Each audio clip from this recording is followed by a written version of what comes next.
Mathilde Dureau, responsable documentaire à la direction des collections de l'INA.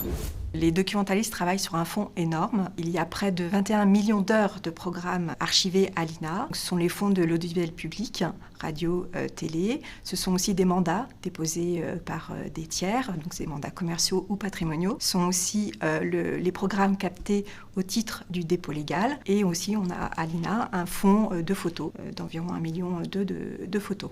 Comment on s'y retrouve dans toute cette masse de données? Une des activités des documentalistes consiste à décrire les images et les sons. C'est un travail minutieux pour lequel les documentalistes vont faire des résumés, attribuer des mots-clés, décrire finement les séquences. L'autre activité pour les documentalistes consiste à la valorisation des fonds de l'INA, sous la forme par exemple de dossiers thématisés, soit de personnalités, d'événements, qui permettent comme ça de valoriser des contenus. Les documentalistes vont faire des recherches, sélectionner, structurer ces notices documentaires et les proposer sur par exemple la plateforme INA Media Pro, qui est la plateforme mise à disposition des professionnels, ou le site ina.fr.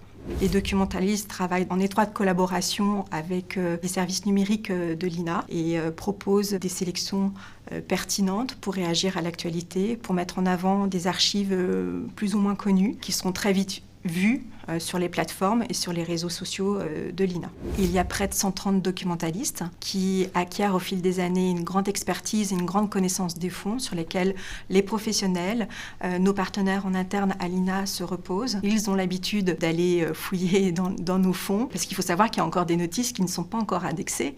Donc il faut connaître un petit peu la manière dont ont été construites aussi ces bases de données, aussi l'histoire de la télévision. Pourquoi est-ce qu'on aura tel document et pas tel autre? Pourquoi est-ce qu'on a du son à un moment et pas à un autre? Donc toute cette petite spécificité fait que l'expertise des documentalistes est reconnue.